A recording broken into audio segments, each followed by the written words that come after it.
You know that specific kind of cold that washes over you when you realize you've just made a mistake. That can't be fixed. I'm not talking about spilling coffee on your shirt or forgetting a birthday. I'm talking about that ice water in your veins. World-stopping on its axis dread where you just stare at a screen and pray for a time machine. Well, that was me, Eleanor Rossi, sitting in my gray-on-gray cubicle at 2:14 p.m. on a rainy Tuesday in Seattle, watching a message sent notification fade from my screen like it was waving goodbye to my entire career.c. I was a data analyst at Ethelgerd Logistics, a massive shipping conglomerate that moved everything from microchips to medical supplies, and I was, to put it mildly, hanging by a thread. I was a single mom to a 6-month-old boy named Leo. And Leo wasn't just a baby. He was a fighter, born with a rare, brutal respiratory condition called pulmonary interstitial glycogenesis. Try saying that 3 times fast when you haven't slept in for days. His lungs were stiff, fragile things that needed a cocktail of steroids and specialized nebulizers just to keep him breathing. And that morning, I had hit a wall, a literal financial wall, because my insurance provider had sent a letter, a thin, cruel little envelope denying coverage for his new medication, Cinebreth, which cost, and I'm not kidding, $4,000 a month. So, in a state of sleep-deprived panic, juggling a sippy cup, a breast pump, and 3 spreadsheets, I had drafted a raw, hysterical email to Leo's specialist, Dr. Reese, attaching his entire medical history, photos of his blue-tinged lips from last night, and a humiliating, begging letter explaining that I was drowning, that my ex, Greg, had vanished, and that I was choosing between rent and oxygen. And then, because the universe has a twisted sense of humor, my boss walked by, asked for the quarterly projections. I flinched, my fingers slipped, and I clicked send. But I didn't send it to Dr. Reese. I sent it to Silas Thorne. Silas Thorne was the CEO of Ethelgerd, a man the business journals called the Iron Wolf, a guy who reportedly fired a VP once for chewing gum in a meeting, a man who walked through the office like a shark in a tailored Italian suit, never smiling, never stopping, just consuming weakness. And I had just sent him my baby's medical trauma and my sob story about being broke. I sat there, frozen, waiting for the security guards to come escort me out, thinking, this is it, Elena, you're done. You're going to be homeless. And then, 5 minutes later, the longest 5 minutes of my life, my desk phone rang. It wasn't security. It was his executive assistant, a woman named Martha who terrified everyone. Ms. Rossi, she said, her voice crisp as a freshly printed dollar bill. Mr. Thorne will see you now. The walk to the executive elevator felt like a funeral procession for one. I was shaking so bad I had to clasp my hands together to keep them from visibly vibrating. Getting into that glass elevator that shot up to the 40th floor, leaving the noise of the bullpen behind, entering the silence of the executive suite. It smelled like expensive leather and ozone up there. Martha didn't even look up as I approached, just pointed a manicured finger at the double mahogany doors. I knocked, hearing the hollow sound echo in my chest, and a deep voice said, "Enter." Silas Thorne was standing by the window, looking out at the gray, weeping city skyline.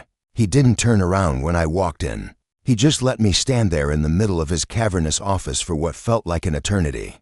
"Ms. Rossi," he finally said, turning slowly and up close. He was even more intimidating, sharp jawline, eyes the color of steel, graying slightly at the temples, radiating this intense, cold power.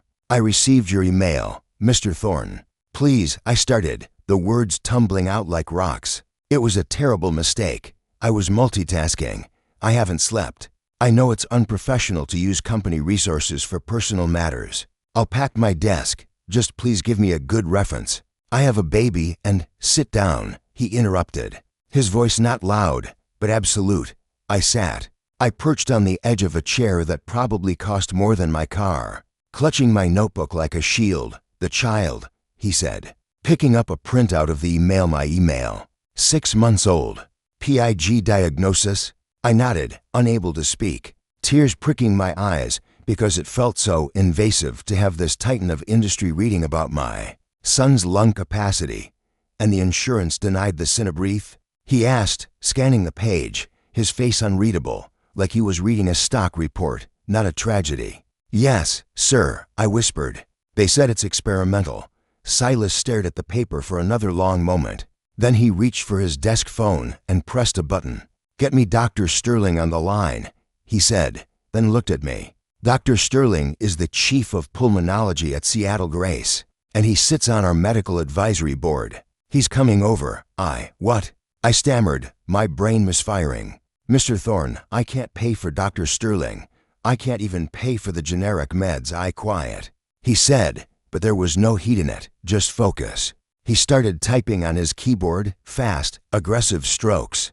I've been reviewing your file, Elena. You've been with us for years? You built the predictive model for the Asian shipping lanes? Yes, sir, but it saved the company $3 million last quarter, he said, finally looking me in the eye. And yet, according to payroll, you're still classified as a junior analyst making, frankly, an insulting wage for that level of output.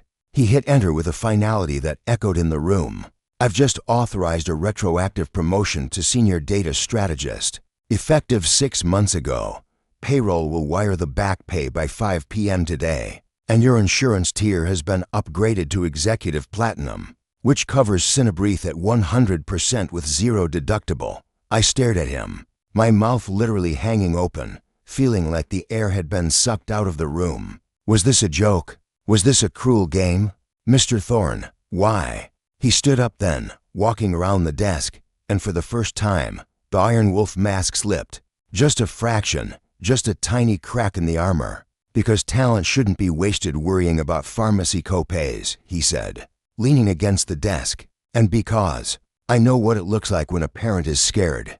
He looked at the photo attached to the email, a picture of Leo in the hospital, with tubes in his nose. He has your eyes. Fight for him. Before I could start crying, and I was going to, his phone buzzed. Sterling is on the line, he said, snapping back into CEO mode. Go see Martha, she has the paperwork. Don't send personal emails to the C-suite again. Ms. Rossi, it's inefficient. I walked out of there feeling like I was floating, like gravity had stopped working. I checked my bank account at 5:01 p.m., and the money was there, enough to pay off the medical debt, enough to breathe. Leo got his medicine 2 days later, and for the first time in his life, he slept through the night without wheezing, without that terrifying rattle in his chest that haunted my nightmares. But I couldn't let it go. I couldn't just accept that the coldest man in Seattle had saved my son's life. Out of corporate efficiency, late one night, rocking Leo in the dark, I opened my laptop and typed Silas Thorne into the search bar. But I didn't look at the Forbes articles. I went deep, past page 10 of the search results, into the archives, and there it was, an obituary from 7 years ago. Clara Thorne, beloved wife and infant daughter, Sarah, aged 8 months.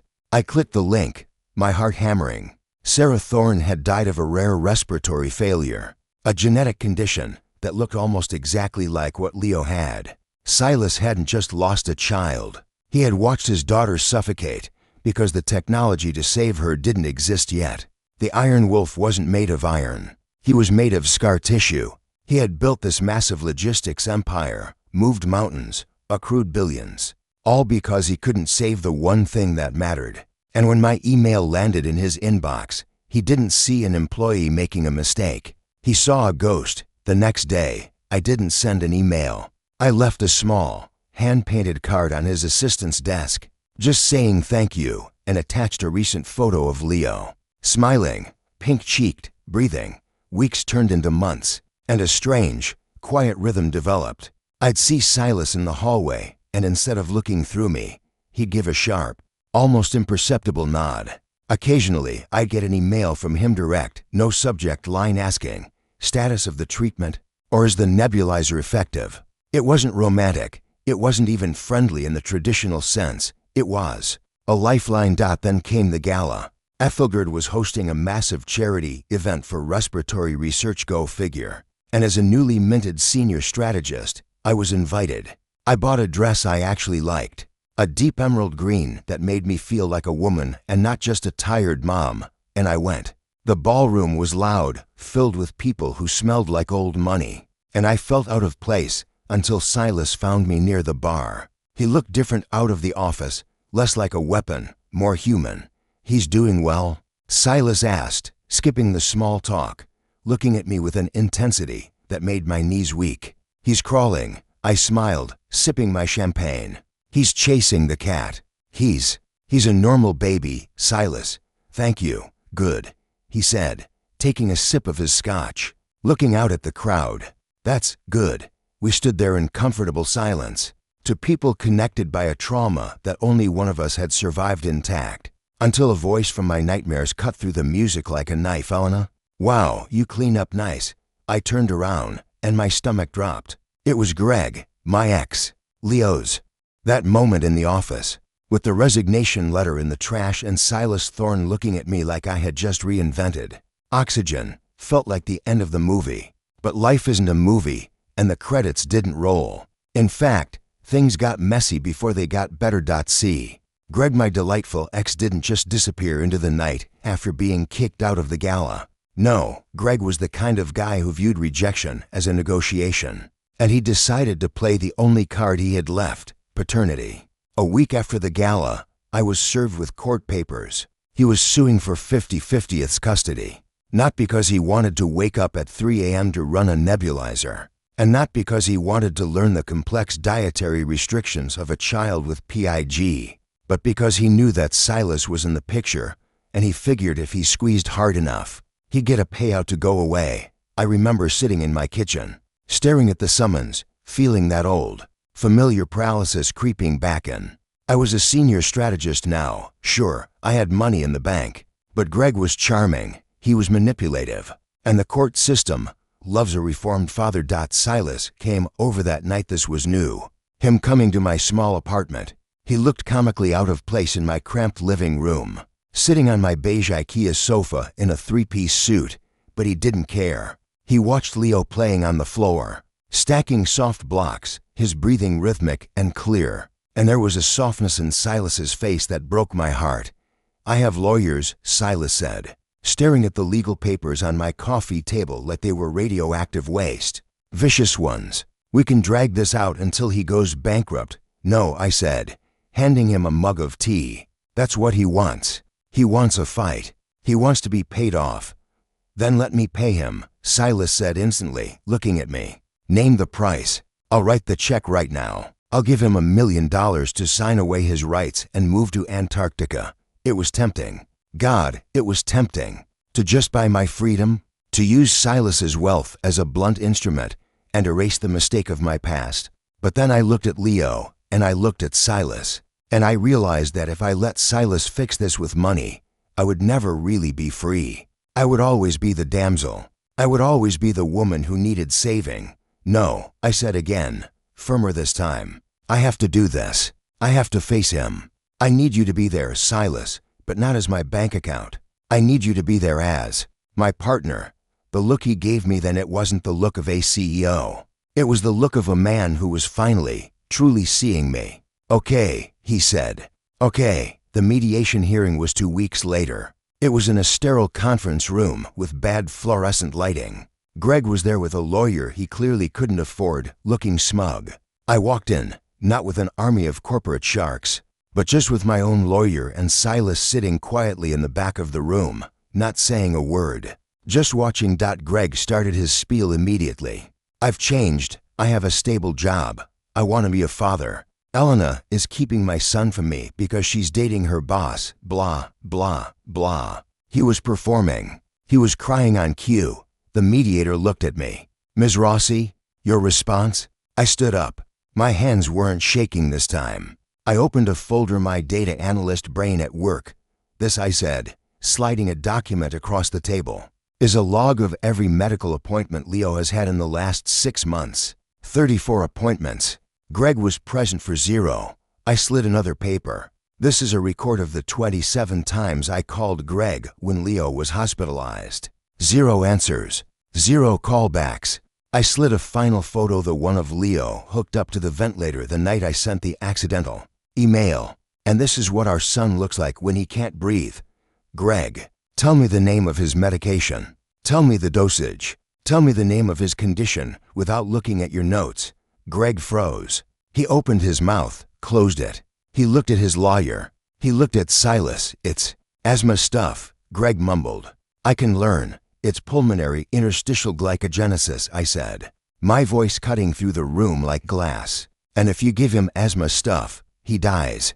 You don't want a son, Greg. You want a prop. You want to look like a good guy. But a good guy doesn't run when things get hard. A father is the one who stays. I didn't yell. I didn't cry. I just laid out the data. The mediator looked at Greg, who was sweating now, his charm dissolving under the weight of the facts. Mr. Reynolds, the mediator said coolly, based on the evidence of medical neglect and abandonment, I am recommending full custody to Ms. Rossi, with supervised visitation only, pending a parenting class and medical training certification. Supervised training. It was humiliation for a narcissist like Greg. He stood up, knocking his chair over, face red. This is rigged. You're buying the system. He pointed at Silas. You think you won? Silas didn't stand up. He didn't summon the guards. He just crossed his legs and looked at Greg with mild disinterest. I think, Silas said calmly, that she just destroyed you without spending a dime of my money. I think you should leave. Greg stormed out. We won. And I did it. We walked out of the courthouse into the bright Seattle sun, a rare thing, and I felt lighter than I had in years. Silas turned to me on the steps. You were terrifying in there, he said, a genuine smile crinkling the corners of his eyes. Remind me never to get on your bad side.